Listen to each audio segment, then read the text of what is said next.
Bismillahirrahmanirrahim. Assalamualaikum warahmatullahi wabarakatuh. Waalaikumsalam warahmatullahi wabarakatuh. Insya Allah, alhamdulillah, ya, terima kasih atas waktu dan kesempatannya yang sudah diberikan dari keluarga Lavender Oye, Ibu Ati Surati, Ibu Sundari, ya, yang sudah memberi kesempatan kepada saya dan juga kita semuanya untuk belajar bersama-sama mengkaji kitab Merawat Cinta Kasih terjemah Qurratun Uyun pada kesempatan sore yang penuh barokah ini. A'udzu billahi minasyaitonir rajim. Bismillahirrahmanirrahim. Nahmaduhu wa nasta'inuhu wa nastaghfiruh wa na'udzu billahi min syururi anfusina wa min sayyiati a'malina may yahdihillahu fala mudilla lahu wa may yudlilhu fala hadiyalah. Allahumma salli wa sallim ala sayyidina Muhammad wa ala alihi wa sahbihi wa barik wa sallim ajma'in. Amma ba'd. Hadratul kiram, para alimul ulama, segenap dewan asatidz wa ustazat, segenap Bapak Ibu, Bapak pendiri pembimbing Majelis Ta'lim Iwanid on Air yang senantiasa kita semuanya tunggu barokah doa, fatwa, nasihat, serta ziyadah ilmunya. Rahimakumullah, nafa'anallahu bihim wa bi'ulumihim fid dunya wal akhirah. Amin. Kepada yang terhormat beliau, Ibunda Isma Hidayati, beserta Ibunda Widyari, selaku Ketua dan Wakil Ketua Umum Majelis Ta'lim Iwanid on Air, beserta segenap jajaran pengurus hariannya, Kabinet Fitri yang senantiasa kita semuanya banggakan dengan semangat jihadnya dalam mensyiarkan agama Islam di negeri Formosa, dan yang senantiasa kita dukung segenap program dan kegiatannya yang semoga senantiasa dalam rahmat Allah Ta'ala dalam mengemban amanah masing-masing sampai paripurna nanti yang senantiasa dirahmati Allah. Rahimakumullah. Dan tak lupa kepada seluruh sahabat-sahabatku semuanya dan belajar mawarwangi hingga kelipmania rahimakumullah. Hamdan wa syukran lillah, puji syukur kehadirat Allah Ta'ala pada kesempatan Jumat sore yang penuh barokah ini di Asyadul Ayyam 25 April 2025 Masehi bertepatan 26 Syawal 1446 Hijriah. Allah masih memperkenankan kita semuanya untuk bermujalasah, untuk mau bermuwajahah suara di aula Majelis Ta'lim Iwanid on Air dalam keadaan sihat wal afiyah, zahiran wa batinan insya Allah. Oleh karena itu, tiada henti-hentinya kita semuanya senantiasa memuji syukur kehadiratnya.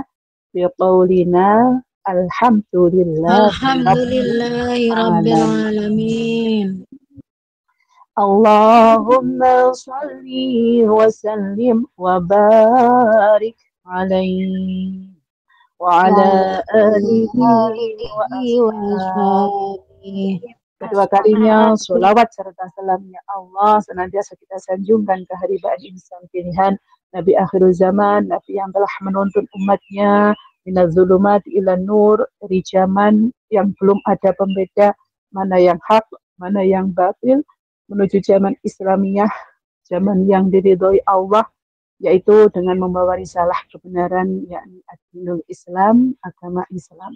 Dan semoga dengan senantiasa kita semuanya mengamalkan segenap ajaran serta sunnah-sunnah beliau, mengagungkan asma Rasulullah, serta mengikuti memperbanyak sholawat kita. Semoga kita semuanya digolongkan sebagai umatnya yang senantiasa mendapatkan keberkahan di alam dunia ini, dan senantiasa kita mengharapkan syafa'ah ulmahnya kelak fi yaumil qiyamah. Amin ya rabbal Amin ya rabbal alamin. Ma'asyiral muslimin muslimat, santri Majelis Ta'lim Iwanid on Air rahimakumullah. Ya, alhamdulillah sore hari ini kita semuanya kembali belajar bersama-sama merawat cinta kasih terjemah Qurratun Uyun. Sudah sampai ke bab saat yang tepat untuk berbulan madu. Insyaallah ya. Kalau kemarin sudah dijelaskan di halaman 64, yaitu memasuki jenjang pernikahan. Kata musonef ataupun yang mengarang kitab, yakni Ibnu Yamun rahimahullah, menjelaskan ya, bahwasanya apa-apa saja yang meliputi ataupun diperlukan oleh suami menghadapi persenggamaan dengan istrinya, hal-hal yang harus dijaga dalam melakukan senggama dan lain-lain, itu akan diurai secara terperinci per satu-satu. Makanya, dan kemarin pada pertemuan Jumat kemarin sudah kita urai tentang hari-hari yang harus dihindari untuk menikah. Insya Allah sudah jelas kita urai bersama-sama kemarin. Untuk pertemuan sore ini yaitu saat yang tepat untuk berbulan madu. Ya, bismillahirrahmanirrahim. Kemudian Ibnu Yamun mengisyaratkan hal-hal yang utama untuk berbulan madu, baik hari maupun waktunya dalam nazamna yang berbahas razas berikut ini.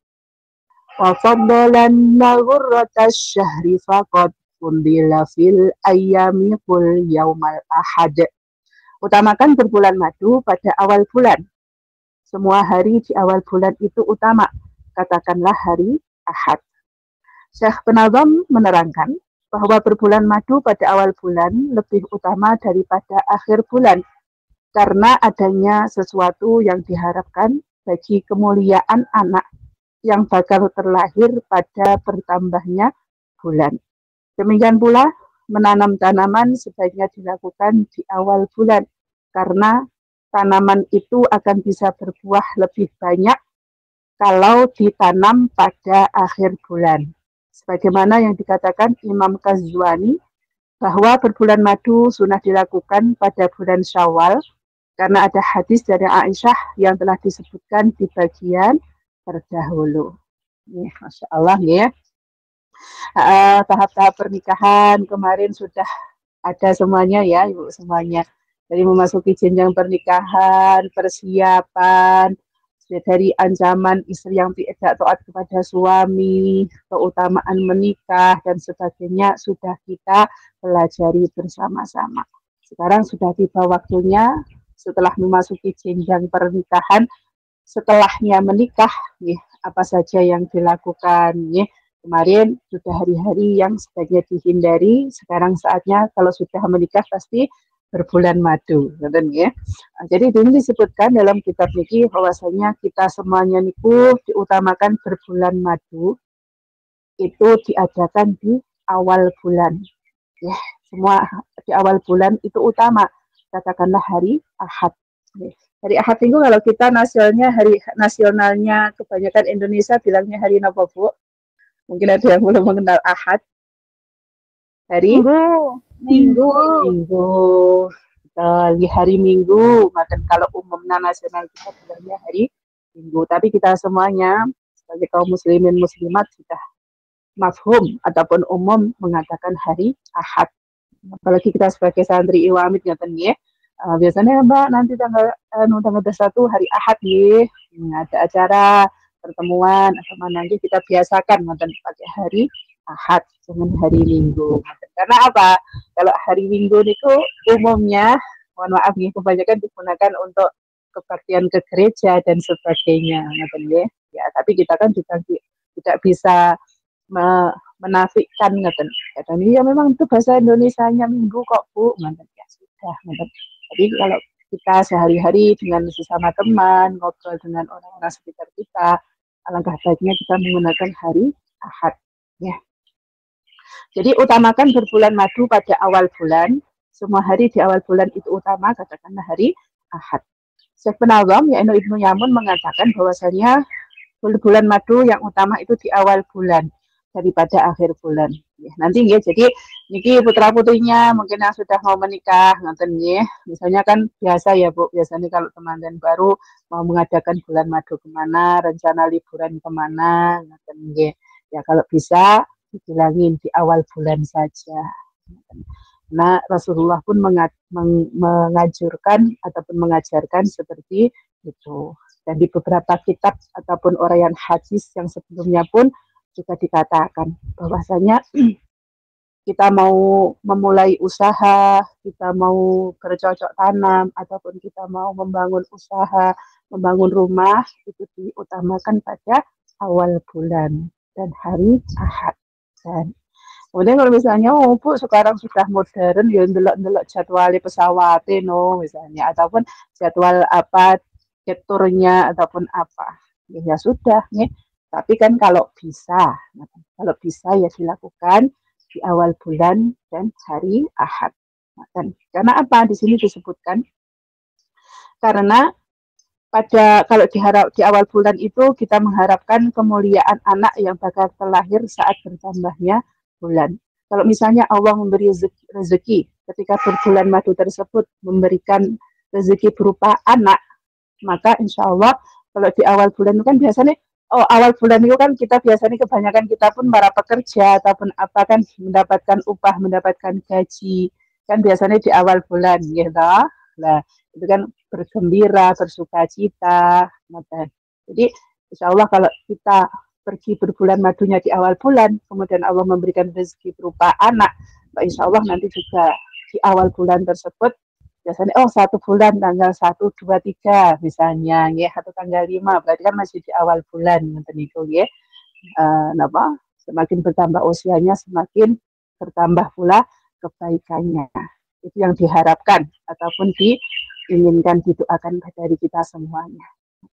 Dan juga kalau kita menanam tanaman sebaiknya dilakukan di awal bulan karena tanaman itu akan berbuah lebih banyak daripada kalau ditanam pada akhir bulan. Dan ini mungkin kalau jenengan nanti sudah pulang ke Indonesia, ya, mungkin mau menanam apa, sekedar tanaman hias ataupun bunga, ya, nanti cari yang di awal bulan, ya Bu, ataupun cari waktu yang sekiranya masih di awal bulan, karena kita kan mengharap keberkahan dan juga tanaman kita pun juga bagus seperti itu. Ya ini kok dijadikan patokan ataupun dijadikan sebagai pegangan gitu ya, karena memang ada dalil-dalil yang melengkapinya ataupun dalil yang menguatkannya. Kemarin kan sudah banyak dalil tentang hari tersebut. Yaitu hari Ahad. Ya, kemudian lafaz al-ghurratu tadi lafaz dolal ghurratu di sini ya domahnya linnya dibaca domah hu, bukan ro, tapi dibaca hu. Artinya berbulan madu pada awal bulan. Adapun jamaknya ialah ghurrarun, artinya ghurfatun menjadi ghurafun. Adapun arti ghurrarun adalah 3 malam pada awal bulan. Demikian menurut penyusun kitab Al-Misbah.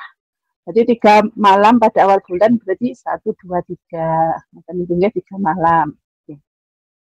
Syekh Penazam juga menerangkan bahwa berbulan madu pada hari Ahad adalah paling utama daripada hari-hari lain. Karena ada keterangan yang diriwayatkan oleh sahabat Ali karramallahu wajhah bahwa Allah Subhanahu wa taala memulai menciptakan langit dan bumi pada hari Ahad. Ketika ditanya tentang hari Ahad, Rasulullah menjawab bahwa hari Ahad ialah hari menanam tanaman dan meramaikan. Sebab Allah Subhanahu wa taala memulai menciptakan dunia dan meramaikannya pada hari Ahad. Nah, ini lagi yang menguatkan lagi bahwasanya sahabat Ali sekaligus menantu Rasulullah Ali karramallahu wajhah, karramallah, semoga Allah memuliakan wajahnya Sayyidina Ali. Alasannya kenapa? Karena Masya Allah subhanallah ya, beliau itu nggak pernah melihat kemaluannya sendiri. Jadi kemaluan itu adalah sesuatu yang sangat istilahnya menjijikkan, ngeten ya. Jadi sebaiknya kita pun juga seperti itu ya Bu. Kalau nggak ada kepentingan ataupun sesuatu yang darurat, jangan sering melihat kemaluan kita sendiri. Apalagi kalau mandi dan sebagainya, kita membersihkan seperlunya saja, ngeten ya.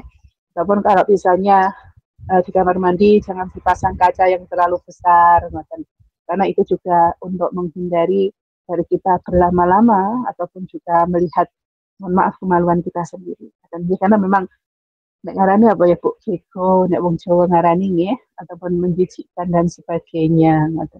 Jadi sebisa mungkin kita menghindari melihat langsung kemaluan kita. Kalau misalnya kecuali ada yang darurat dan sebagainya. Maka disebutkan sahabat Ali ini dijuluki karramallahu wajhah karena beliau tidak pernah melihat kemaluannya sendiri. Jadi di sini disebutkan sahabat Ali ini mengatakan bahwasanya Rasulullah pernah bersabda bahwa hari Ahad itu adalah hari menanam dan meramaikan. Sebab Allah Subhanahu wa taala pun menciptakan dunia dan meramaikannya pada hari Ahad. Jadi sudah tambah lagi. Sudah tambah lagi penguatnya.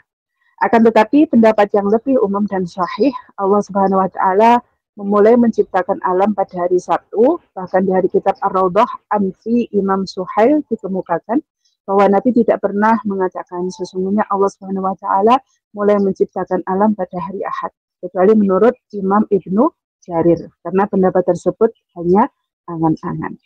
Termasuk hari yang disunahkan untuk berbulan madu adalah hari Jumat. Tentang hari Jumat telah ditanyakan kepada Nabi dan beliau menjawab, hari Jumat adalah hari nikah dan melamar. Di hari Jumat Nabi Adam alaihissalam menikah dengan Hawa alaihissalam, Nabi Yusuf dengan Zulaikha, Nabi Musa dengan putri Nabi Syuaib, dan Nabi Sulaiman dengan Ratu Bilqis. Di samping itu diriwayatkan secara sahih bahwa Nabi Shallallahu Alaihi Wasallam menikah dengan Khadijah radhiyallahu anha dan Aisyah radhiyallahu anha pada hari Ahad. Insyaallah ya. Jadi juga disunahkan berbulan madu pada hari Jumat. Makanya kan kalau di Indonesia masyhur nggih, sunah Rasul hari Jumat, nggih napa mboten? Kita semuanya sering guyon-guyon, sering bercanda mungkin dengan teman-teman. Apalagi yang mungkin masih pengantin baru, kadang nek malam Jumat dipoyoki nang mulih, bojone nunggu di rumah, seperti itu ya. Jadi ya diibaratkan dari sini niki, ya, Rasulullah mengatakan bahwasanya hari Jumat itu adalah hari nikah dan melamar. Jadi betul ya, kalau kita guyonan, sunah Rasul dina Jumat nggak begitu. Masya Allah ya, karena hari Jumat adalah hari nikah dan melamar. Karena pada hari Jumat Nabi Adam menikah dengan ibu Hawa, Nabi Yusuf menikah dengan Zulaikha, Nabi Musa menikah dengan Nabi Syuaib, kemudian Nabi Sulaiman dengan Ratu Bilqis dan sebagainya. Kemudian juga Rasulullah menikah dengan Sayyidah Khadijah dan Aisyah juga pada hari Ahad. Katanya, alhamdulillah insyaallah hari Ahad, hari Sabtu niku kita memulai untuk menikah ataupun berbulan madu adalah hari yang baik bagi kita semuanya. Walaupun disebutkan bahwa semua hari ini baik, tapi kalau ada yang lebih utama, kenapa enggak kita melakukannya? Karena tuntunan Rasulullah pun juga mencontohkan seperti itu. Nonton ya, Tambon. Selanjutnya, 2 faedah. Pertama, hadis yang diriwayatkan dari sahabat Alqamah bin Sofwan dari Ahmad bin Yahya secara marfu bahwa Nabi bersabda, ya hadisnya panjang saya bacakan, tawaqqau isnai asyara yauman bisanah fa innaha tadhhabu bil amwal wa tahlikul astara fa qulna ma hiya ya Rasulullah qala sani asyara muharram wa ashiru safar wa rabi'ul awal wa samina asyara rabi'is tsani wa samina asyara jumadil ula wa samina asyara jumadis tsaniyah wa samina asyara rajab wa satisu wa ishrina sa'ban wa rabi'a wa ishrina Ramadan wa sani Syawal wa samina asyara Dzulqa'dah wa samina Dzulhijjah. Artinya jauhilah 12 hari dalam setahun karena hari-hari itu dapat menghilangkan beberapa harta dan menyingkap tabir celah seseorang. Kami bertanya Rasulullah, manakah 12 hari itu? Nabi menjawab, yang pertama tanggal 12 Muharram, yang kedua tanggal 10 Safar, yang ketiga tanggal 4 Rabiul Awal, yang keempat tanggal 18 Rabiul Tsani, yang kelima tanggal 18 Jumadil Ula, yang keenam tanggal 18 Jumadis Tsani, yang ketujuh tanggal 12 Rajab, yang ke-8 tanggal 26 Sya'ban, yang ke-9 tanggal 24 Ramadan, yang ke-10 tanggal 2 Syawal, yang ke-11 tanggal 18 Dzulqa'dah, yang ke-12 tanggal 8 Dzulhijjah. Yes. Jadi kembali lagi bahwasanya ada satu hadis yang diriwayatkan dari Alqamah, sahabat Alqamah bin Sofwan. Nabi pernah bersabda bahwasanya jauhilah 12 hari ini dalam setahun. Hari-hari itu dapat menghilangkan beberapa harta dan menyingkap takdir jelas seseorang. Jadi menghilangkan harta ini berarti apa? Ya mungkin ada musibah, ada bala, ataupun apa yang bisa menyebabkan kehilangan harta benda kita. Ataupun menyingkap takdir jelas seseorang. Jadi mungkin aibnya dibuka oleh seseorang, ataupun sesuatu yang seharusnya disembunyikan, ternyata dibuka oleh orang lain. Maka Rasulullah menganjurkan 12 hari ini untuk tidak melakukan pernikahan ataupun melakukan hal-hal yang memulai kebaikan seperti menikah dan sebagainya. Mungkin kita semuanya nggak paham ya Bu tentang hal-hal seperti ini. Mungkin kita biasanya terus Bu semuanya niku hari baik kan. Kalau biasanya kemungkinan hari-hari besar seperti mau menikahkan, mau punya hajatan, mau apalagi kalau orang Jawa niku nyari orang tua. Hari tingkepan gitu. Tingkepan itu sunatan, nggih tingkepan. Ngoten niku biasanya nyari orang sepuh, ngoten niku kan lihat tanggal sewun yang ninggal ngoten niku nggih lho Bu. Sewun nggih to? Nggih to Pak, ngoten niku. Ini magetan nggih ngoten niku lek dadak sing ngerti ngoten niku. Nggih. Kalau sewan-sewan kan biasanya kan sudah 3 tahun nggih mungkin ada yang lupa misalnya geblake hari napa, hari apa. Geblak niku berarti meninggalnya nggih. Meninggalnya almarhumah hari apa, ngoten niku dicari hari baiknya, ngoten nggih. Ya semuanya niku wis pokoknya untuk kebaikan insyaallah ngoten nggih. Ya wallahu alam. Makanya Rasulullah pun juga mengajarkan dari sini bahwasanya memang ada hari-hari yang sebaiknya dihindari ataupun tidak dilanggar dalam satu tahun. Jadi 12 hari tadi. Ya. Insya Allah semuanya hari baik kalau memang jenengan punya hajat besar-besar ya. Mungkin jenengan tanya kepada bapak ibunya ataupun sesepuh sekitar yang sekiranya bisa membantu panjenengan. Kan sekarang lingkungan itu juga kalau dilihat sekarang secara modern, secara kekeluargaan itu lebih terbuka ngoten. Nggih.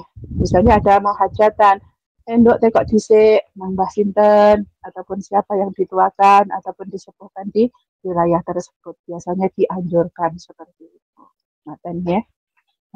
Selanjutnya, kedua, diriwayatkan dari Abu Ya'la, dari Abu Abbas, Ibnu Abbas radhiyallahu anhu secara marfu, yaumas sabt, yauma makri wa khati'ah, wa yaumal ahad, yauma ashr, wa bina'a, wa yaumal isnain, yaumus safar, wa talibi rizqi, wa yaumas sulasa, yaumu hadid, wa ba'si, wa yaumul arbi'a, al-ahli wal iqda', wa yaumal khamis yauma talabul hawaiji wa dukhul ala sultan wa yaumul jumu'ah yaumal khutbati wa nikah. Artinya hari Sabtu adalah hari tipu daya dan tipu muslimat. Hari Ahad adalah hari untuk menanam dan membangun berbulan madu. Hari Senin adalah hari untuk bepergian dan mencari rezeki. Hari Selasa adalah hari untuk perang dan datangnya mara bahaya. Hari Rabu adalah hari untuk pengambilan dan pemberian. Hari Kamis adalah hari untuk mencari kebutuhan dan menghadap raja. Hari Jumat adalah hari untuk melamar dan menikah. Nah, niki Masya Allah ya. Ya, Insya Allah kita semuanya juga difahami ngoten nggih. Kita juga meyakini bahwa dari zaman Rasulullah dulu pun juga ada perhitungan-perhitungan seperti ini ngoten nggih. Ahlu bintang juga nggih. Jadi tetap dipakai Bu.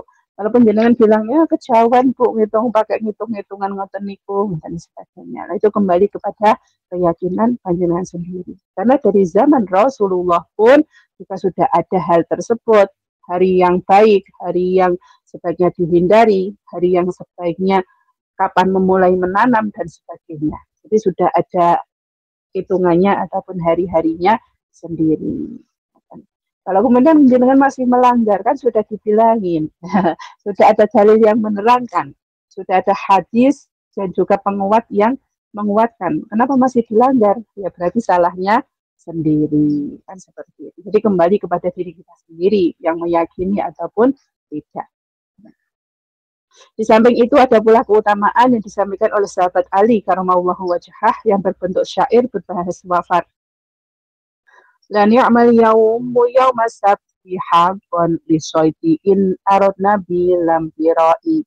Sebaik-baik hari adalah hari Sabtu dengan nyata untuk berburu jika Anda suka tanpa ragu. Nih, kalau sekarang sudah jarang ya orang berburu. Kalau zaman dulu kan pengen makan daging, pengen makan apa kan berburu di hutan.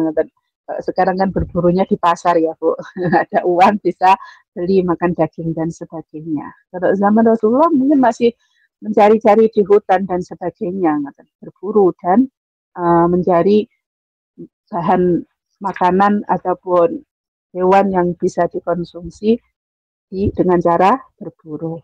Jadi hari Sabtu itu hari yang nyata. Sebaik-baik hari adalah hari Sabtu dengan nyata. Selanjutnya, wafil ahadil bina'i la anfihi tabadda Allahu fi khalqis samai. Hari Ahad adalah hari untuk membangun ataupun berbulan madu. Karena Allah menciptakan langit di hari itu. Bulan madu, hari Ahad. Karena Allah menciptakan langit pada hari itu. Wafil isnaini in safarta fihi satarji'u bin najahi wa bisarai. Jika Anda bepergian di hari Senin, Anda akan kembali dengan untung dan harta. Jangan ragu. Hari Senin bepergian, ya memulai bepergian, ya memulai berdagang. Niku Bu, dimulai dengan hari Senin. Senin ataupun hari Senin. Wa in turidil hijama tafasulasa fa fi sa'atihi harqud damai. Apabila suatu hari Anda harus minum obat, maka sebaik-baik hari adalah hari Rabu. Kalau niki nggih biasanya habis periksa dokter, suruh dokternya disuruh minum sekarang ya sekarang nanten nggih bakdo makan. Biasanya sehari berapa kali, yaitu yang ditunaikan. Tapi alhamdulillah kebetulan ternyata pas periksanya hari Rabu, ya alhamdulillah berarti sudah melaksanakan kesunahan ngaten sesuai yang dianjurkan, memulai minum obat pada hari Rabu. Ya. Wa in syarabil wa in syaribal wa bi syarabam ru'un yauma jawai fa limal yaumal arba'i. Tadi nggih berarti. Enggak satu. Jadi apabila suatu hari Anda harus minum obat, maka sebaik-baik hari adalah hari Rabu, yaumul arba'. Wa fil khamisi qada'u haji fa innallaha ya'lanu fil qada'i. Pada hari Kamis adalah hari untuk menunaikan haji karena Allah mengizinkan tunainya hajat itu. Hari Kamis hari haji nggih. Mungkin kita semuanya alhamdulillah masya Allah seandainya diperkenankan untuk menunaikan haji. Ya kalau bisa mungkin berangkatnya dari rumah ya hari Kamis ya.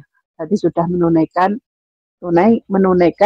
kesunahan dari Rasulullah niku.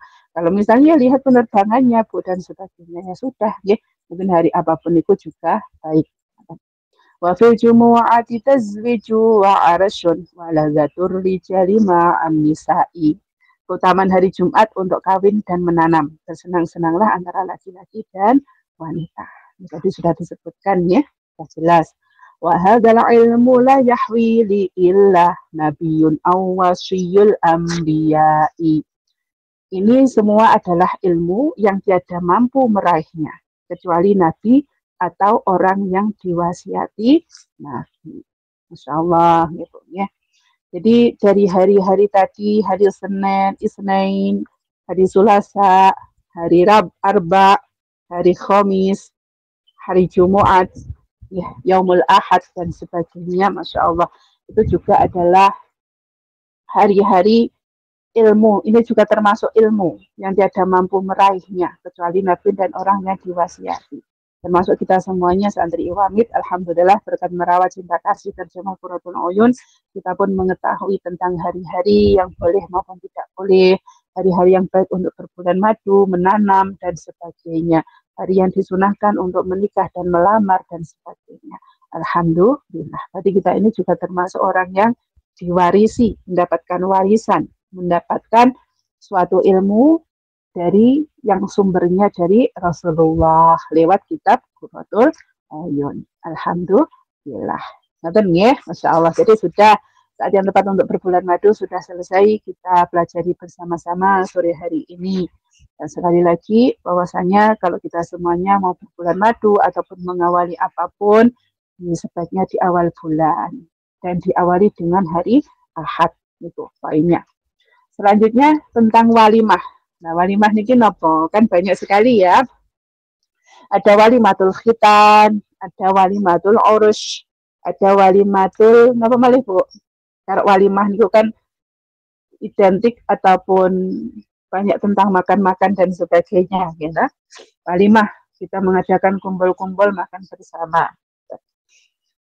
Walimah, Ibnu Yamun memberi isyarat pada apa-apa yang diperlukan dalam walimah atau pesta pernikahan melalui nazamnya yang berbahasa razas. Walyulimang swahi wala bisyatin kama ata naklan anir ruwati. Adalah orang yang mengadakan walimah walau hanya dengan satu kambing, sebagaimana keterangan diambil dari para perawi ini. Syekh Penazam rahimahullah menjelaskan bahwa walimah itu diperlukan.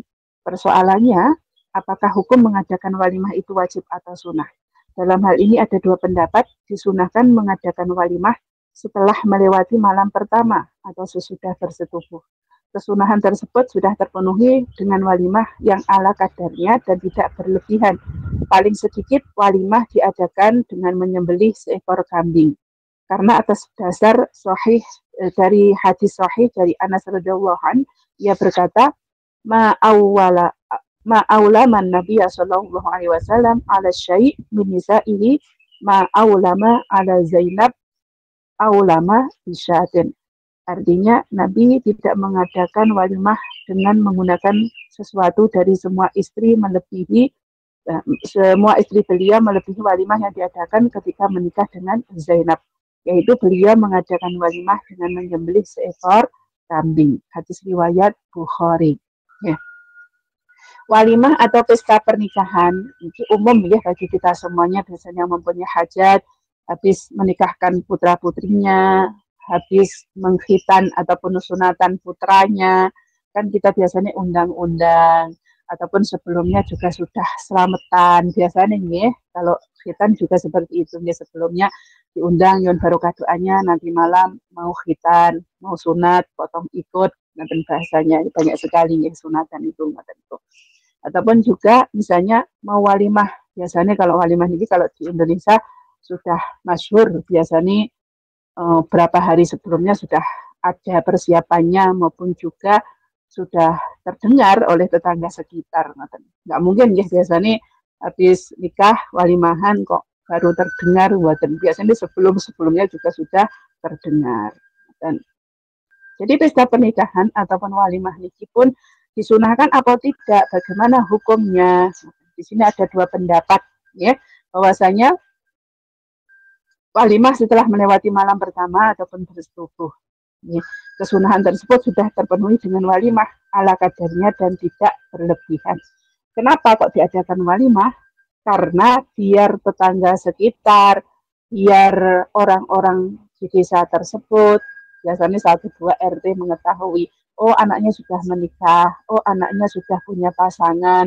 Jadi kalau ketemu ataupun apa sudah ada hubungan pernikahan, jadi tidak itu lagi diolok-olok dan sebagainya, kan seperti itu. Jadi ngerti, oh sudah nikah kok ngoten niku. Jadi tidak ada lagi hal yang disembunyikan, ataupun istilahnya kalau mau bepergian kemana niku juga tidak punya rasa rikuh lagi, karena memang sudah adanya pernikahan. Kemudian walimah ini juga sebagai bentuk syukur kepada Allah Subhanahu wa taala karena putra-putrinya sudah menikah, ya, sudah membangun rumah tangga baru dan sebagainya. Jadi memberitahu lah, intinya walimah ini untuk memberitahu lingkungan sekitar, keluarga, kerabat bahwa putra-putrinya sudah menikah, seperti itu. Kemudian bagaimana contohnya walimah ini yang diajarkan oleh Rasulullah? Karena di sini disebutkan dari Anas radhiyallahu anhu bahwasanya Rasulullah walimah itu menyembelih seekor kambing. Ya, jadi ini pesta, ngundang masyarakat sekitar, mengundang para sahabat, tetangga, itu dengan menyembelih kambing. Dari Anas radhiyallahu anhu berkata pula, ini hadisnya panjang ya, saya bacakan artinya saja.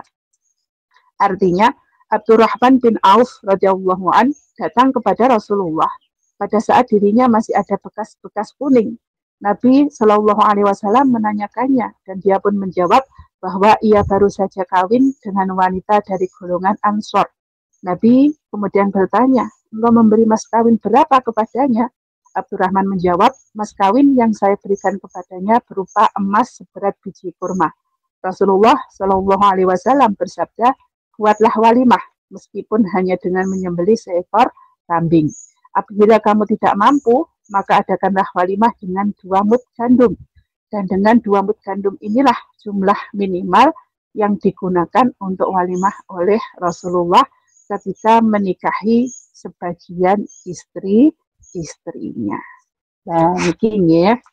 Kalau istilahnya teniki berarti kan tidak terdengar oleh tetangga sekitar ataupun nikah siri ngeten nggih Bu. Kalau kita ngomongin ngeten itu ataupun nikah secara diam-diam dan sebagainya ngeten niku. Jadi kalau menikahnya secara diam-diam ataupun tidak ingin diketahui oleh orang terlebih dahulu misalnya ataupun belum ingin terdengar oleh masyarakat luar ngeten. Di sini disebutkan bahwasanya Rasulullah pernah bertanya kepada Abdurrahman bin Auf, sudah menikah, mas kawinnya apa? Yaitu emas seberat biji kurma. Ya, berarti sudah ada pernikahan antara Abdurrahman bin Auf dan istrinya. Kemudian Rasulullah menganjurkan untuk menyembelih seekor kambing, ya, ataupun kalau misalnya tidak mampu, adakan walimah dengan 2 mud gandum. Jadi dianjurkan untuk menyembelih 1 ekor kambing, kemudian undang tonggo teparo, undang saudara dan sebagainya. Ataupun misalnya nggak punya kambing, 2 mud gandum, dibikin jaris, nggak ya Bu, kalau bahasa Arab yang pernah bekerja di Timur Tengah mungkin pernah mendengar, dibikinkan sup, ngoten mawon lah, Bu, istilahnya itu seperti itu. Dibikinkan sup, penting makan-makan bersama. Jadi walimah ini juga disunahkan loh Bu, ya. Jadi sedikit-dikitnya kita di Indonesia pun insya Allah kayaknya juga sama ya, walaupun nikahnya cuman di KUA ataupun nikahnya tidak mewah-mewahan, sederhana saja, biasanya tetangga itu juga mendengar, saudara juga dikasih kabar, ngonten niku, berarti sudah adanya pernikahan kok sama-sama terbuka, sama-sama niku, tidak ada takutnya, tidak ada perasaan takut lagi, karena misalnya kemana-mana kok digonceng, kemana-mana kok pergi berdua, karena memang sudah menikah. Makanya perlunya walimah ini untuk memberitahukan kepada lingkungan sekitar. Jadi tujuannya seperti itu. Oh, wis roh nek nikah, berarti kalau mengadakan walimah istilahnya sudah diumumkan, ngoten loh, sudah ada pengumuman bahwasanya sudah ada pernikahan. Rasulullah pun menganjurkan seperti itu kepada Abdurrahman bin Auf. Ngoten ya Bu. Selanjutnya terdapat dalam kitab Sahih Bukhari sebuah riwayat dari Sofiyah binti Syainah radhiyallahu anha. Dia berkata, "Aulaman Nabi sallallahu alaihi wasallam ala ba'di nisa'ihi bimuddaini min sya'iri wa aulaman Nabi sallallahu alaihi wasallam ala Sofiyah binti Huyayyi bi haisin wa huwa samina was-samaru wal aqid." Artinya, Nabi mengadakan walimah ketika menikah dengan sebagian istrinya cukup dengan 2 mud gandum. Beliau juga mengadakan walimah dengan Sofiyah binti Huyayyi dengan menggunakan jenang hais, yaitu bubur samin, kurma, dan susu kental. Nah, insyaallah kalau di Indonesia, di Jawa terutama ya biasanya ya walimahan, resepsian, itu biasanya yang mewah-mewah ya Bu, jarang ya, walaupun sesederhananya mungkin biasanya ya mesti menyembelih kambing, ayam yang banyak biasanya dibagi-bagikan seperti itu. Ya, alhamdulillah itu semuanya tidak bertentangan, tidak bertentangan dengan yang disunahkan oleh Rasulullah.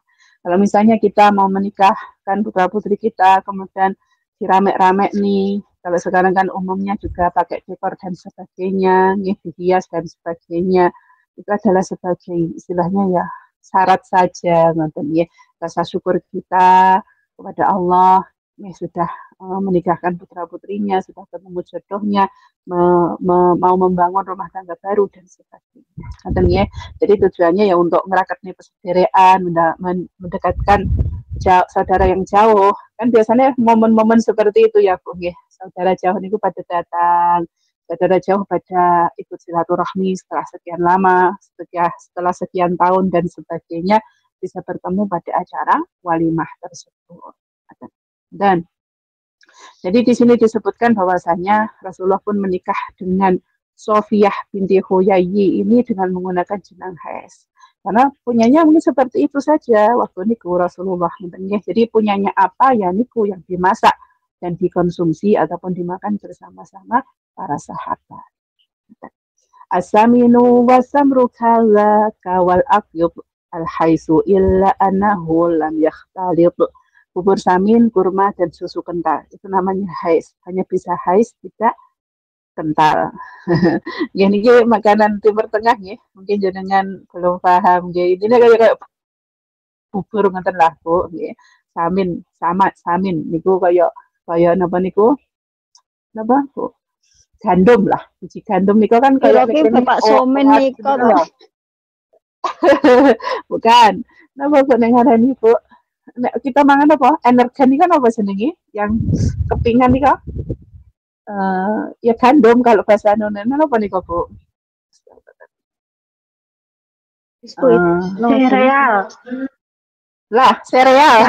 Sereal pokoknya Bu nika nggih yang biasa enten energen nika loh. Lah seperti itu loh. Ya, bentuknya seperti itu. Samin itu seperti itu. Jadi dimasak kayak bubur ngoten mawon dicampur dengan kurma dan susu kental ngoten itu. Rasulullah pun juga seperti itu ketika menikahi Sofiyah binti Huyayyi. Juga di dalam Sahih Bukhari ada riwayat dari Anas radhiyallahu anhu, ia berkata, hadisnya panjang, saya bacakan saja artinya. Artinya Nabi Shallallahu Alaihi Wasallam tinggal di antara tanah Khubair dan Madinah selama 3 hari dan mendukhul Sofiyah binti Huyayyi pada malam ketiga. Maka saya mengundang kaum muslimin untuk mendatangi walimah beliau. Dan di dalam walimah itu tidak ada roti dan tidak ada daging. Beliau memerintahkan untuk mengambil wadah besar dari kulit, kemudian diberi susu kental dan kurma.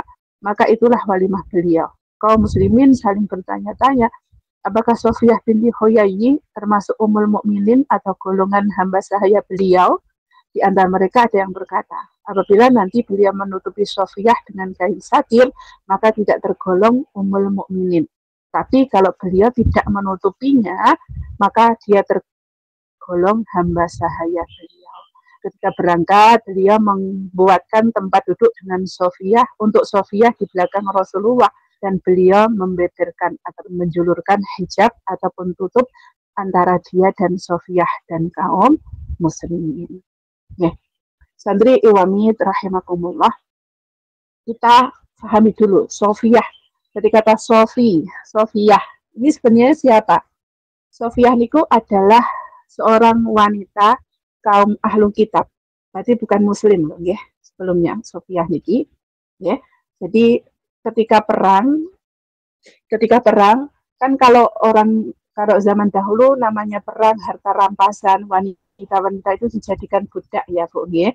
Jadikan budak itu carane ngabdi ngawula kepada orang yang menang perang, diambil, dipekerjakan nggih ataupun diambil tenaganya, istilahnya seperti itu nggih. Kalau sekarang sudah nggak ada, semua itu nggak ada, itu zaman dahulu ngoten. Jadi diambil tenaganya untuk ya bebersih rumah, memasak dan sebagainya. Maka diarani budak ngoten. Karena tidak mendapatkan upah, ya mergone kalah perang tadi diambil untuk dimanfaatkan tenaganya. Dan makanya ada istilah memerdekakan budak karena harus menebus menggunakan sejumlah uang. Jadi kalau pengen merdeka, orang nggak pengen dijadikan budak lagi, ya harus memberikan sejumlah uang biar merdeka, biar tidak terkekang jadi pembantu. Istilahnya penaknya seperti itu. Nah, Sofiyah ini adalah salah satu putri dari Huyayyi ini kan, Sofiyah binti Huyayyi. Ini sebelumnya beragama non-muslim lah, kalau bahasanya penake ngoten, ahlu kitab ataupun non-muslim. Kemudian ternyata Rasulullah ketika di tanah Khubair dan Madinah niki ternyata menikahi Sofiyah. Kemudian para sahabat bertanya, loh Sofiyah kan bukan muslim, kok bisa dinikahi oleh Rasulullah?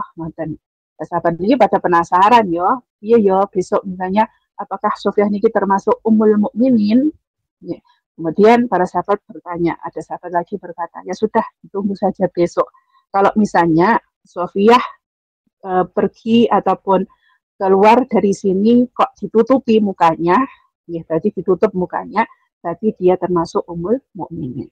Tapi kalau tidak tertutup, berarti itu adalah hamba sahaya. Kan seperti itu kan kalau di Arab niku kalau orang memakai niqab itu penutup wajah, penutup muka niku diarani orang yang terhormat, orang yang istilahnya misalnya sudah menikah. Kalau sudah menikah niku wajib pakai hutrah, pakai niqab niku wajib. Kalau belum menikah, misalnya masih kecil ataupun masih gadis, kebanyakan juga nggak apa-apa, mukanya dibuka itu nggak ada masalah. Tapi kalau sudah menikah harus ditutup mukanya, karena pengalaman saya pun juga sudah pernah bekerja di sana, jadi tahu sedikit adatnya. Jadi kalau masih gadis belum haid biasanya juga cuman memakai penutup kepala ataupun jilbab saja kalau istilahnya bahasa Indonesia. Tapi kalau sudah menikah memang wajib untuk ditutupi ataupun menggunakan niqab. Kemudian sahabat bertanya lagi, ya sudah ditunggu saja besok ya. Kalau Rasulullah menutupinya, maka beliau tidak tergolong hamba sahaya, jadi bukan budak lagi, tapi sudah istrinya Rasulullah. Ternyata besoknya ketika beliau berangkat, Rasulullah menempatkan Sofiyah ini berada di belakang Rasulullah. Kemudian Sofiyah juga menjulurkan jilbabnya ataupun penutup di antara dia dan Sofiyah dan kaum muslimin. Jadi Sofiyah ini juga termasuk Ummul Mukminin, ibunya beberapa kaum mukmin. Masya Allah ya, seperti itu. Ya, jadi Rasulullah pun memberikan contoh ternyata menikah dengan kaum non muslim ataupun orang ahlu kitab pun juga pernah beliau berikan dan kepada kita semua ya beri contohnya. Ya, makanya kalau sekarang di Indonesia ada hukum menikah harus satu agama, ya, apalagi seorang imam. Kalau imamnya muslim, kemudian makmumnya ataupun istrinya non muslim, kayaknya ada hukum diperbolehkan di Indonesia. Ada nih, kayaknya loh ya. Kalau saya melihat-lihat mendengar itu kayaknya ada. Tapi kebanyakan biasanya ya berpindah agama dulu ke Islam baru menikah. Itu. Ya, karena kita mengharapkan keberkahannya. Apalagi seorang imam itu kan dituntut untuk memimpin ataupun memberikan contoh yang baik kepada makmumnya. Kalau imamnya insya Allah agamanya kuat, mengerti tata krama, adab tentang Islam, pasti makmumnya juga akan mengikuti. Dan ya sampun ya tentang Sofiyah binti Huyai ini sudah jelas bagi kita semuanya. Selanjutnya seorang penyair menuturkan dalam syairnya berbahas basir. Maksud watika al-abraru da'wahum wa da'zawil fisqi tahwil rusda fil amal.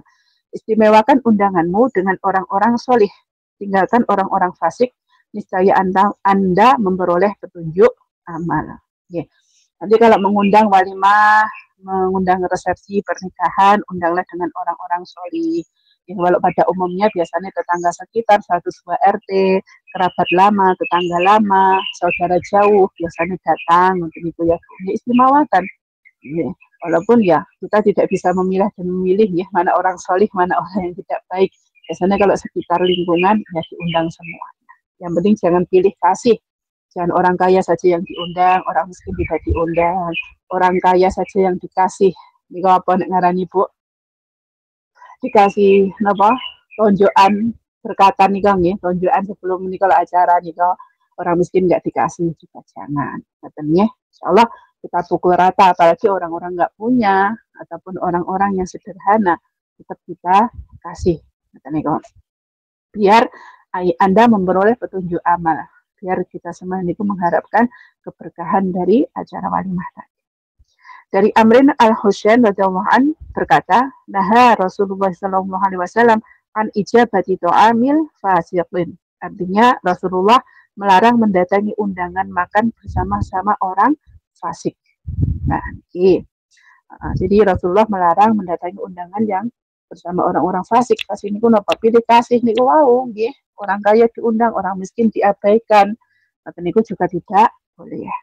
Dalam hal undangan walimah, hendaknya tidak mengabaikan para kerabat dan sahabat karib, sebab mengkhususkan undangan hanya untuk sebagian kerabat atau sahabat akan menimbulkan rasa kurang enak dan kecurigaan. Nah, niki, ini nek dikasih undangan ya semuanya dikasih undangan ya Bu. Ya, apalagi lingkungan sekitar, jangan pilih kasih. Misalnya orang itu tidak baik sama saya, keluarga saya sudah nggak saya kasih, dilewati. Nah, tadi kan omongan ya Bu. Yang nganter nih juga, lo kok ini keliwatan nggak dikasih, ngaten. Padahal itu yang menafikan ya niku sing gadai hajat. Nah, ini kan nanti timbul kurang enak ataupun kecurigaan. Kok sebelah dikasih, sebelahnya lagi nggak dikasih. Kan biasanya ya jadi nggak enak rasanya. Ya, menurut pendapat yang masyhur, mendatangi undangan walimah hukumnya wajib. Meskipun yang diundang dalam keadaan puasa, sedangkan pendapat lain mengatakan hukumnya sunnah. Karena ada sabda Nabi yang diriwayatkan dari Umar radhiyallahu anhu berkata, "Idza du'a ahadukum ila walimah falyatiha, fa in kana muftiran falyat'am, wa in kana sha'iman falyad'u, wa man dakhala min ghairi da'watin dakhala sariqan wa kharaja mughayyiran."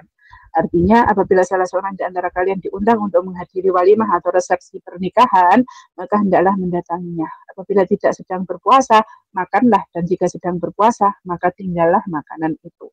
Dan barang siapa masuk ke tempat walimah tanpa diundang, maka dia sudah termasuk halnya pencuri dan keluar membawa kekacauan. Lah niki, makanya ada lagu tak diundang niku berarti ya mending nggak datang ya Bu ya. Yeah, jadi mendatangi undangan walimah niku hukumnya wajib. Kalau kita diundang, tidak ada halangan, ya, maka kita pun wajib untuk mendatangi undangan tersebut.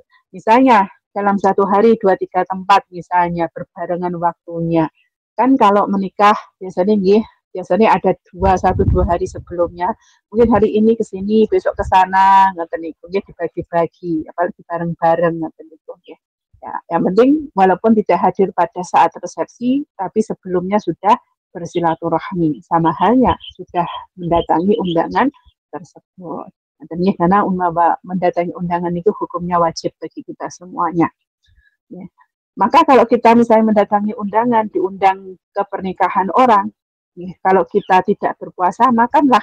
Disuruh makan, ya makan. Tapi kalau lagi berpuasa, tinggallah makanan tersebut. Ya, kalau lagi berpuasa, ya sudah, mohon maaf, saya lagi puasa. Ya. Kemudian biasanya ya sudah, biasanya yang mengasih niku dibilangin, oh, orangnya puasa biasanya dibungkuskan, dibawa pulang, kan seperti itu ya Bu. Nah, biasanya seperti itu. Kemudian kalau kita tidak diundang, maka jangan masuk seperti halnya pencuri. Jadi kalau kita nggak dikasih undangan, ya jangan datang ya Bu. Nek ra pengen diarani pencuri. Yeah. Kemudian dan keluar membawa kekacauan. Biasanya kalau tidak diundang, tamu tak diundang, niku kan biasanya ya memang karena tidak dikehendaki, ya sudah jangan datang. Kalau jenengan memaksa Jalangkung ngoten niku nggih Bun. Jalangkung. Tamu tak diundang. Jalangkung tamu tak diundang. Datang tak apa? Tamu tak diundang. Tamu tak. Oh, intinya diserahkan pencuri lah, sarik ataupun pencuri. Jadi jangan sampai kalau nggak dikasih undangan ya sudah ngoten ya Bu ya. Apalagi mungkin tempat banyak mantan dan sebagainya. Lah ini malah nanti menimbulkan kekacauan ya, kalau memaksa untuk datang ya. Seperti itu. Alhamdulillah. Bismillahirrahmanirrahim. Jadi saya sampaikan ini satu materi lagi. Masih banyak sebenarnya tentang walimah. Mungkin pertemuan selanjutnya karena satu pertemuan kayaknya nggak selesai. Ya. Bismillahirrahmanirrahim. Tadi sudah ada satu hadis mengatakan idza du'iya ahadukum ila walimah falyatiha fa in kana muftiran falyat'am wa in kana sha'iman falyad'u wa man dakhala min ghairi da'watin dakhala sariqun wa kharaja mughayyaran. Apabila salah seorang di antara kalian diundang untuk menghadiri walimah atau resepsi pernikahan, maka hendaklah mendatanginya. Apabila tidak sedang berpuasa, makanlah.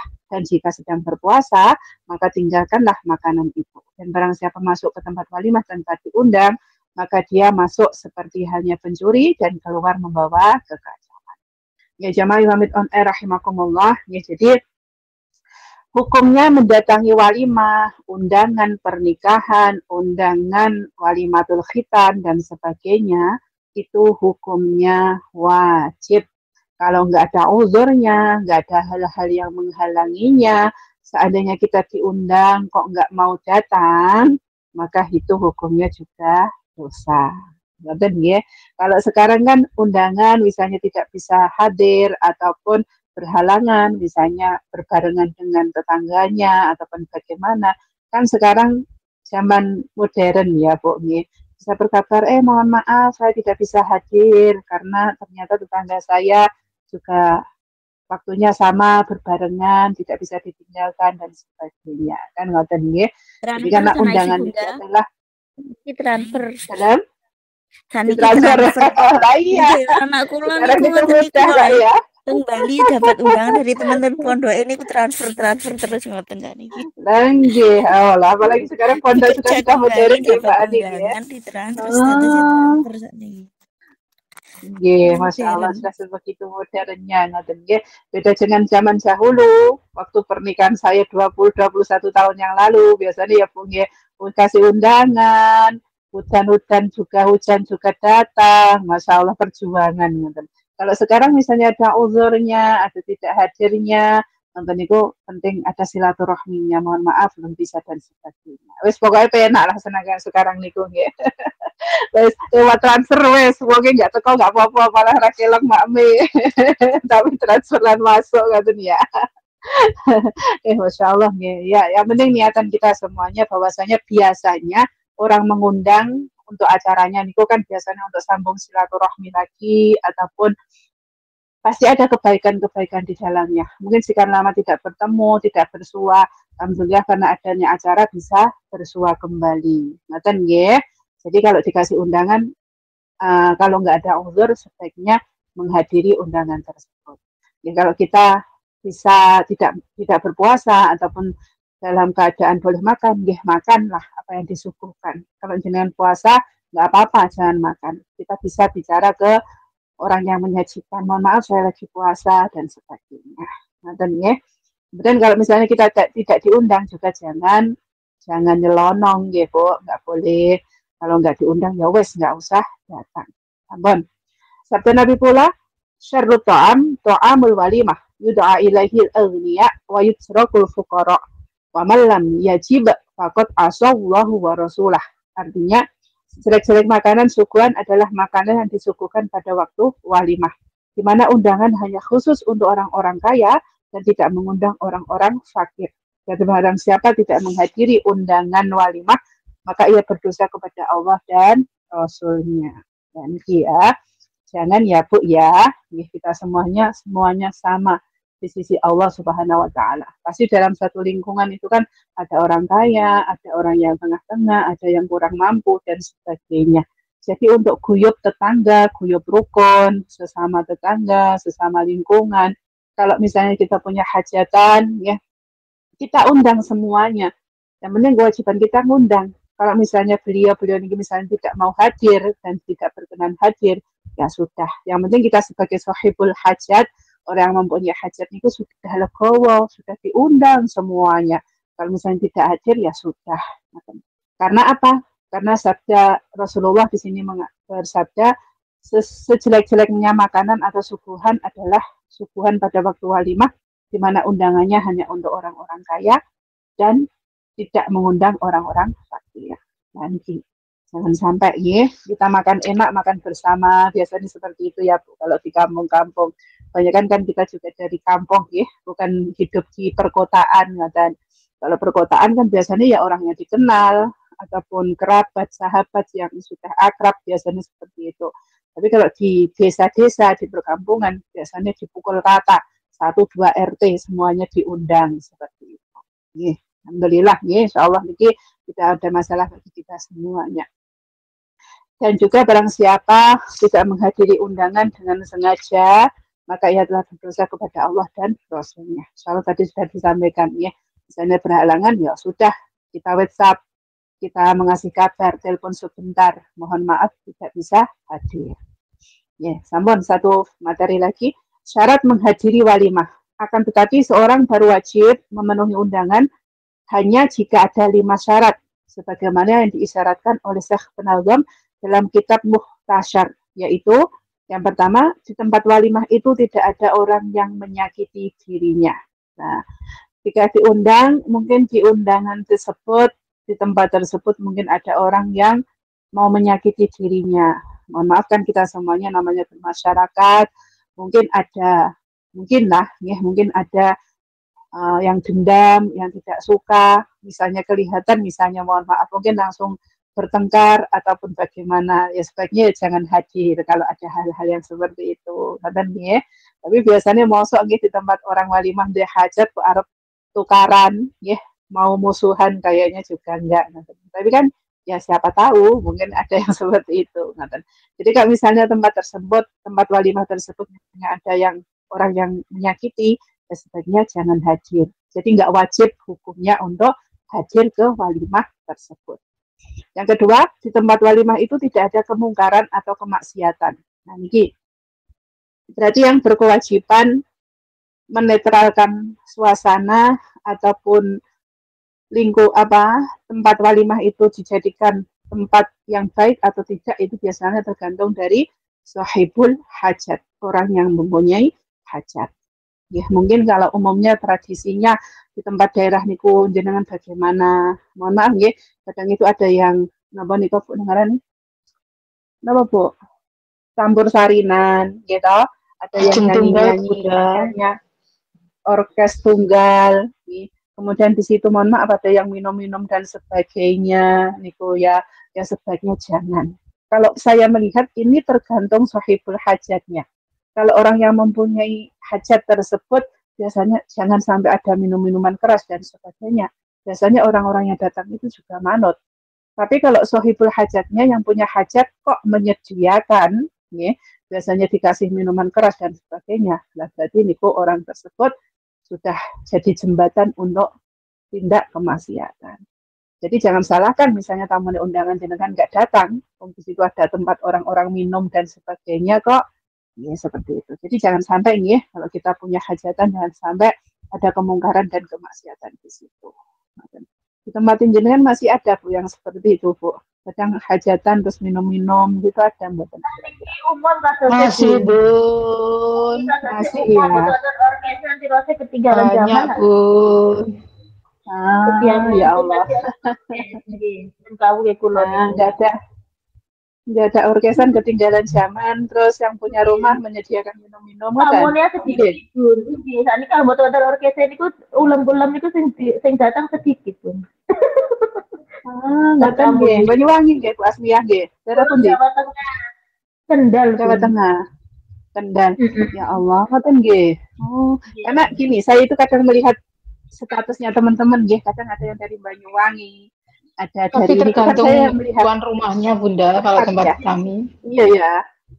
Ya tergantung tuan rumah juga, itu mempengaruhi banget lah Bu biasanya. Betul mesti Bunda.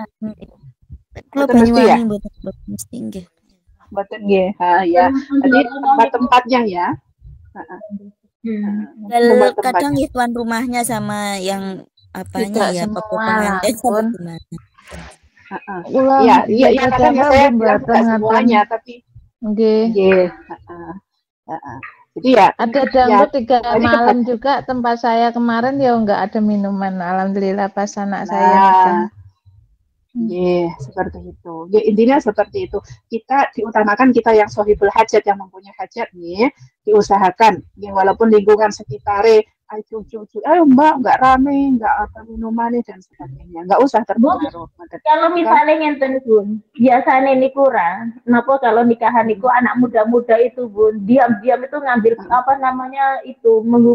nemoni pengantin pria gitu Bun, minta uang buat beli minuman. Kalau nggak dikasih bisa dipukulin Bun. Hah? Dipukulin? Kalau nggak dikasih itu pengantinnya itu bisa dipukulin.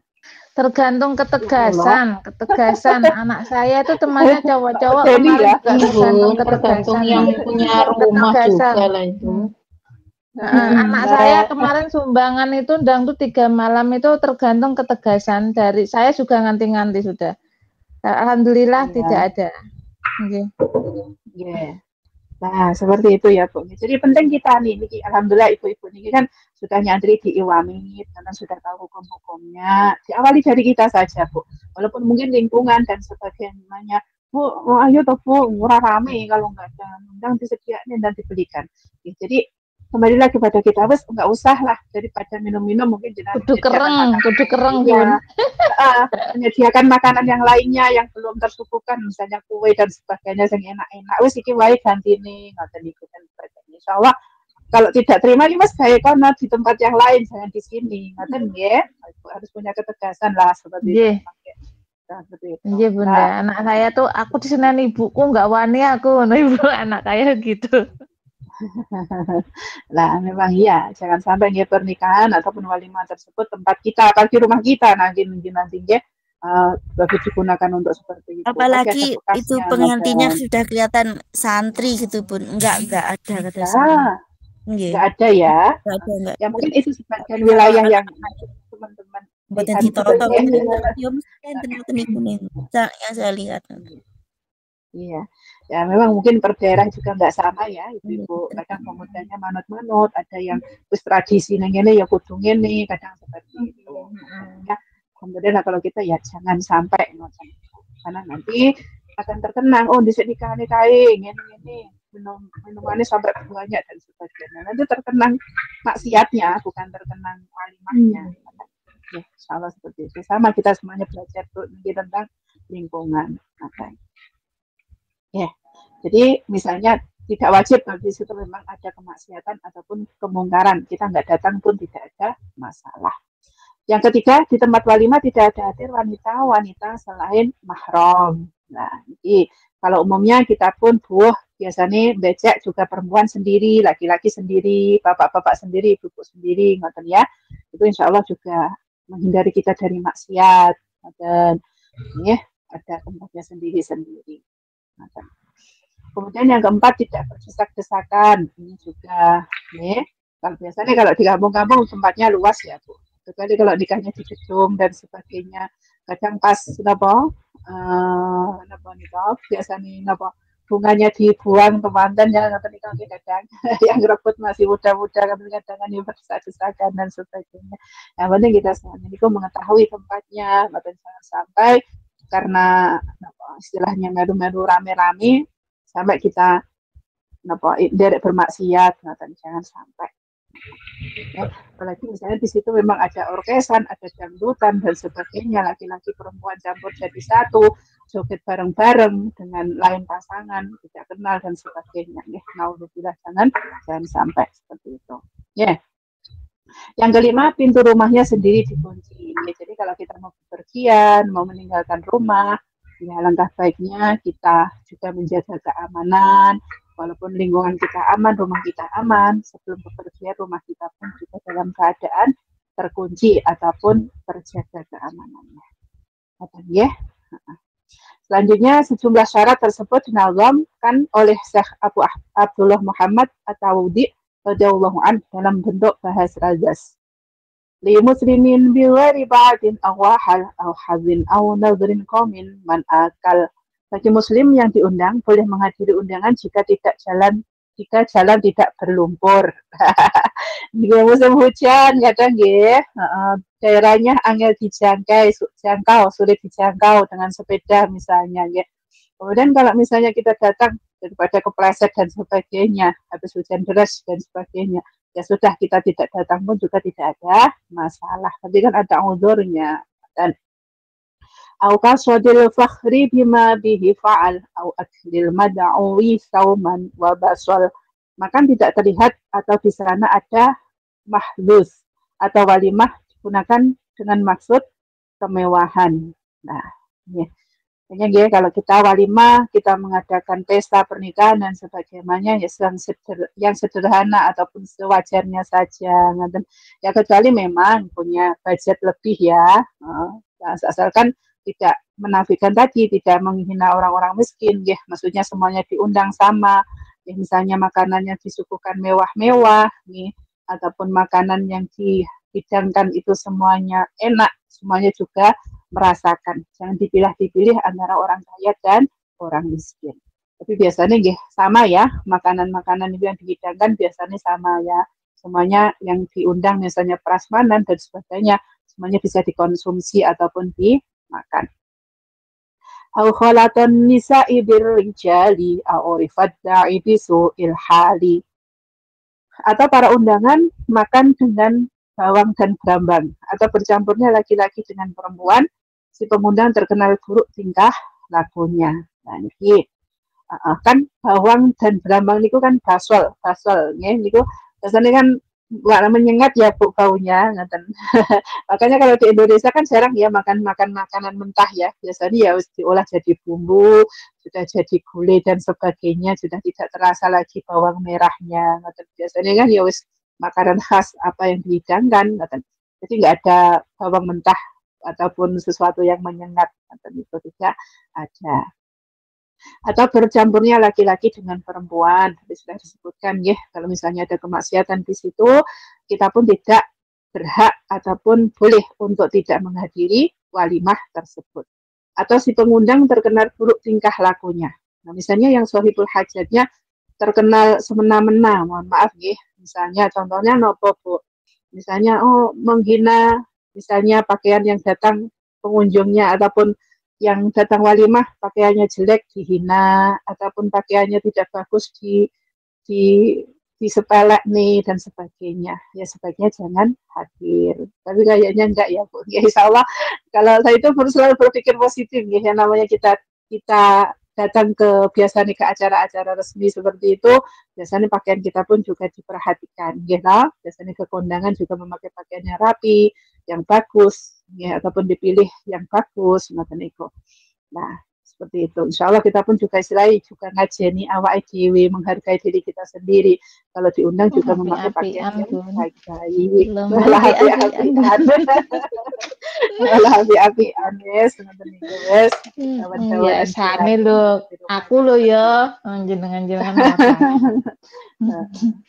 Yang penting rapi, tidak terlalu berlebihan. Tidak berlebihan, enggak baru tapi rapi.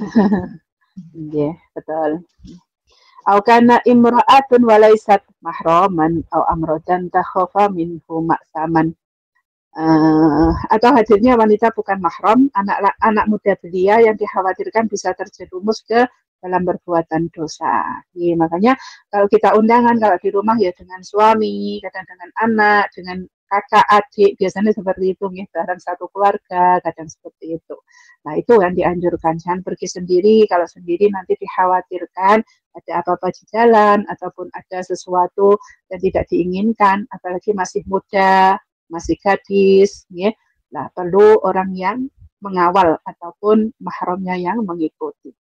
Wa in da'a kasnani qaddim awalan fa in tasawa yanfa'ad manzilan. Jika mendapat dua undangan, dahulukan yang pertama. Jika bersamaan, dahulukan yang lebih dekat rumahnya. Dan ini undangan dalam satu hari, ya, dahulukan yang pertama. Sintekon di undangan nih. Ataupun jika ketika bersamaan, ya dahulukan yang lebih dekat rumahnya. Ya, kalau di tempat kita sekarang biasanya hajatan 2-3 hari. Ya mungkin kalau berbarengan waktu walimahnya, waktu resepsinya, mungkin sehari sebelumnya ke tempat yang sana. Jadi hari ini bisa membersamai yang dekat rumah seperti itu. Ya pinter-pinternya kita lah, insya Allah biar dibagi rata.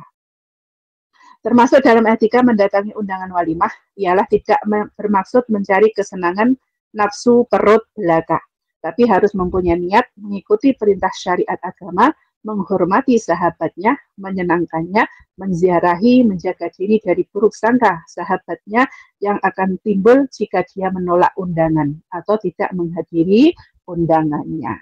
Nah, ini insya Allah kita semuanya ya wis senenge undangan itu biasanya makan berapa ya, 1 piring ya, ataupun juga misalnya makan prasmanan ya makan secukupnya.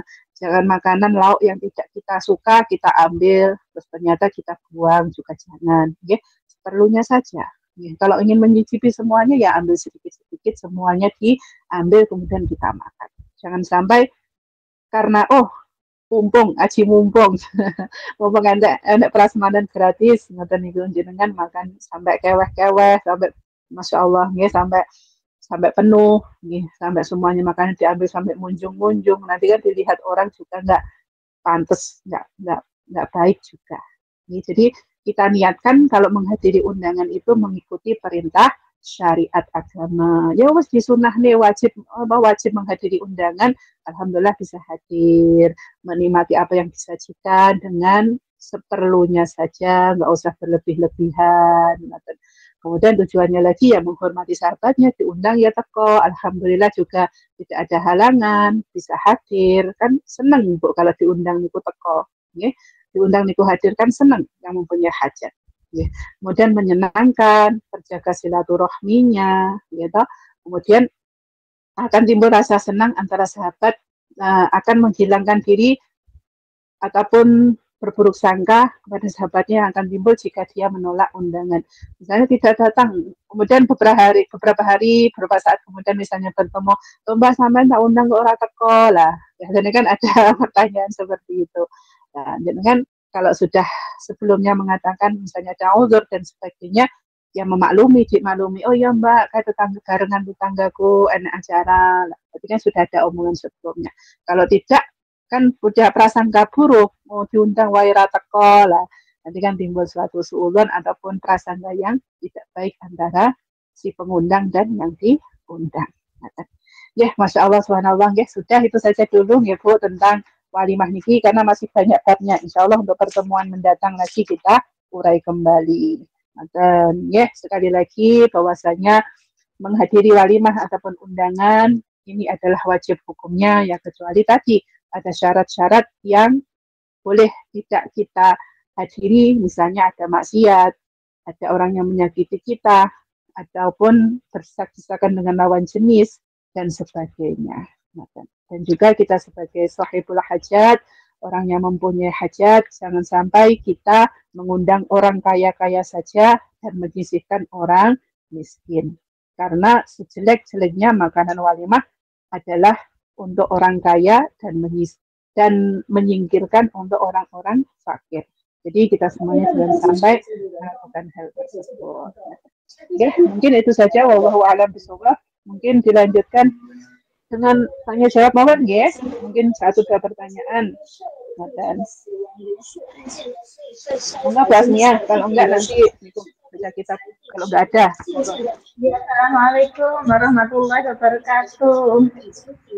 Waalaikumsalam warahmatullahi wabarakatuh. Ya, Bun.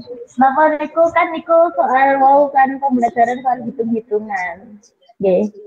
Nah, napa niku misalnya hitung-hitungan neptu weton niku napa di zaman Rasulullah nggih wonten napa pripun? Napa niku adat orang Jawa aja?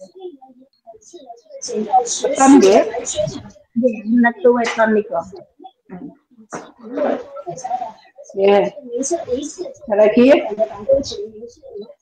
Assalamualaikum warahmatullahi wabarakatuh. Assalamualaikum warahmatullahi wabarakatuh. Niki kula nggih Bun. Napa niki di lain tema nggih Bun? Ngeten nggih. Enten titipan posisi komando buatnya. Niki titipan nggih Bun, ngeten. Kan terus teng YouTube niku teng Ustaz ngoten niku lek pas hari kelahiran anaknya niku suruh muasani biar nanti anaknya bila dikasih tahu orang tuanya nurut apa-apa gitu kan pas hari kelahiran ngoten niku. Dan niku seandainya yang anaknya itu diambil orang, yang puasa itu ibu angkatnya, tapi dia itu nggak minum susu ibu kandungnya, lahir langsung dibawa. Ngoten niku pripun Bu? Napa nggih? Kenging maksudnya ngoten niku. Ngoten mawon Bu, saking kula terima kasih atas jawabannya. Ya, Bu. Nggih, terus sambung Ibu. Napa kali ini? Sekalian nggih pun monggo Dua dulu nggih, dua napa tiga langsung? Dua nggih monggo. Dua dulu nggih, dua dulu. Nggih, monggo dulu. Nggih, Si Rukaya.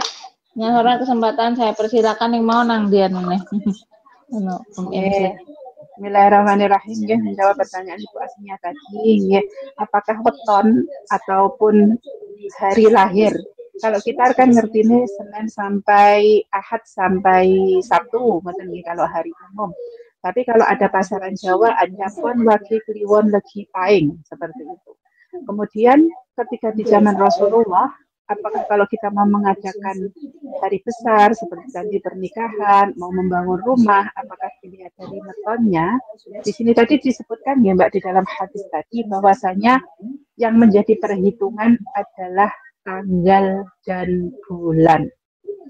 Yang banyak sekali di hadis itu seperti itu. Seperti tadi bahwasanya tanggal seperti di tanggal 12 Muharram, tanggal 10 Sofar, tanggal 4 Rabiul Awal, tanggal 18 Rabiul Tsani, tanggal 18 Jumadil Ula dan sebagainya tadi. Karena memang pada hari-hari ataupun tanggal tersebut ada kisah-kisah terdahulu yang menimbulkan ataupun adanya sesuatu yang tidak baik. Ya, kemarin sudah disebutkan seperti tenggelamnya Raja Namrud, kemudian seperti adanya Rasulullah yang mau dibunuh pada hari niku, jadi dilihat dari tanggal dan bulan. Kalau untuk hitung-hitungan wetan, Mbak Kamti dimut ya, Mbak Kamti dimut dulu. Ya, Bu Kamti. Assalamualaikum warahmatullahi wabarakatuh, Bu Kamti. Kayaknya ditinggal. Bu Admin, monggo Bu Admin diamankan. Oh, nggih, alhamdulillah sampun. Monggo Bunda.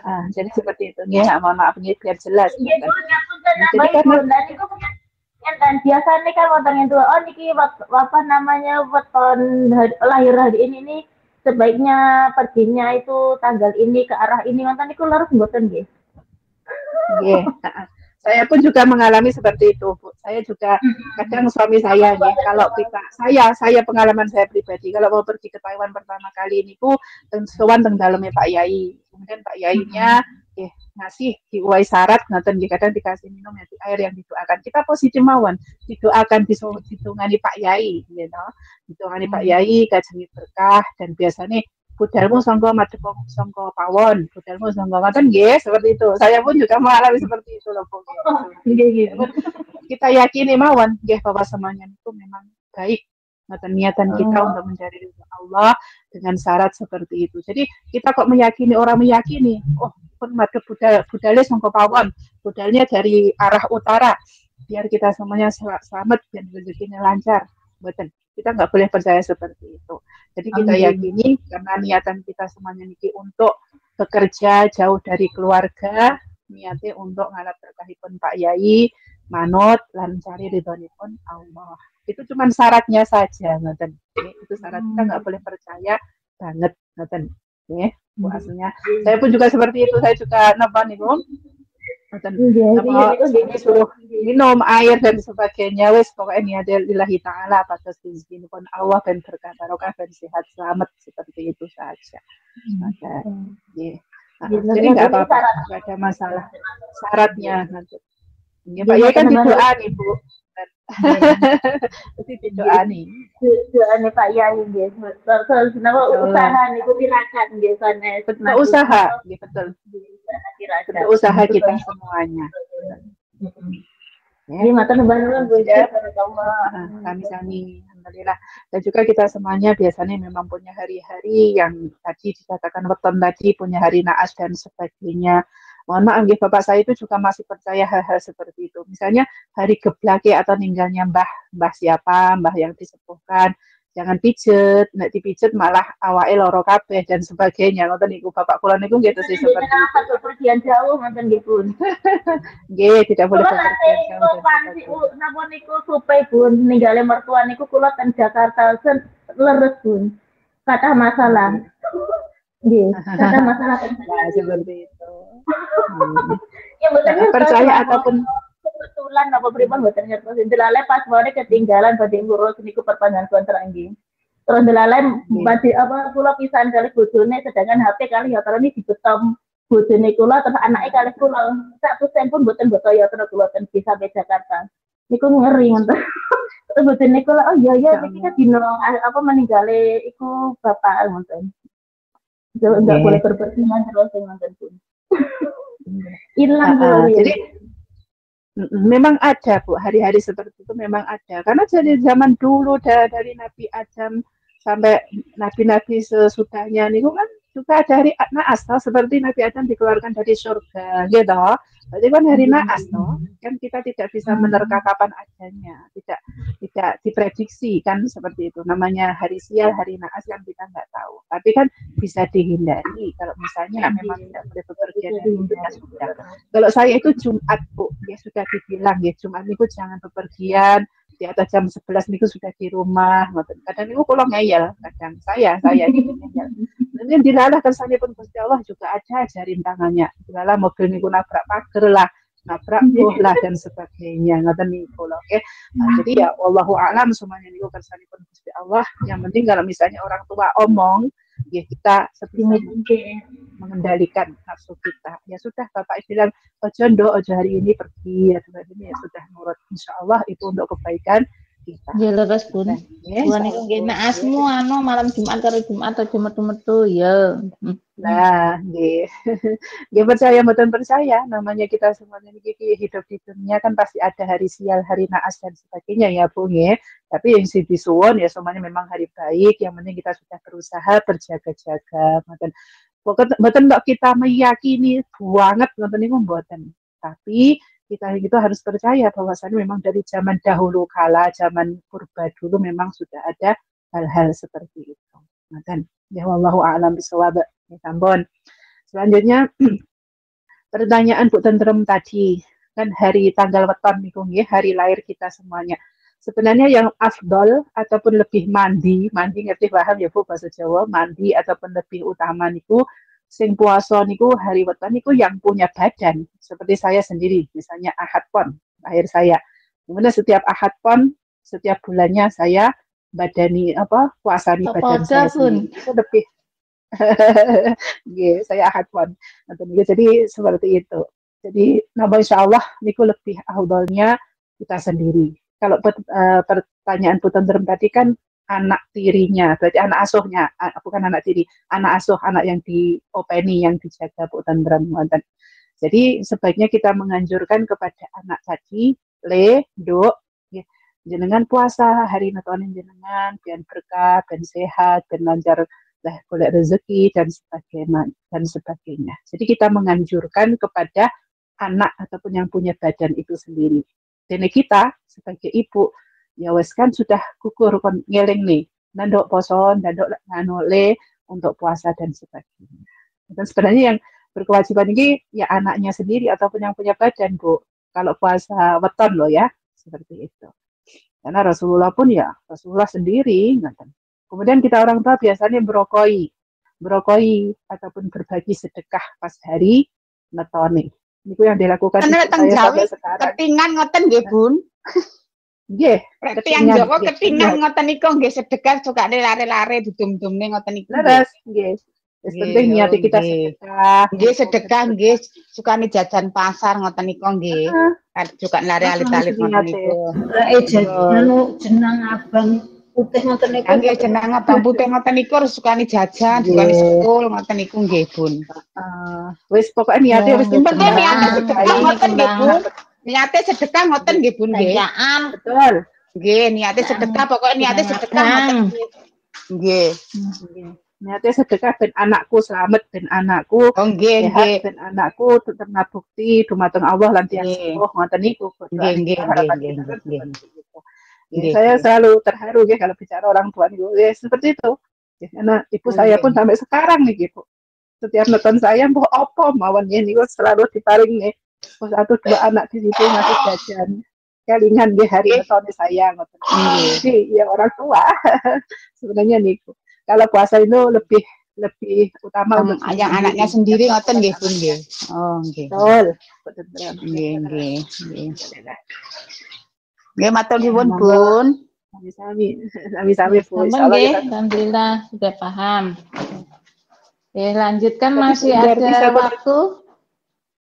Dua pertanyaan kembali ya Bu. Assalamualaikum warahmatullahi wabarakatuh Bunda. Assalamualaikum warahmatullahi wabarakatuh. Iwamit. Jihad yo Allah Akbar. Ya Bunda, nderek tanya mengenai walimah tadi loh Bun. kalau boleh nggak kalau kita itu apa tuh tidak datang pada walimah yang sudah berulang-ulang kali ya, misalkan satu orang itu sudah hajatan berkali-kali kayak gitu. Boleh tidak Bunda seperti itu? Kayaknya rasa berat banget dengan kayak gitu. Mohon maaf ya sampun Bunda. Satu pertanyaan ya, kembali di kampung-kampung.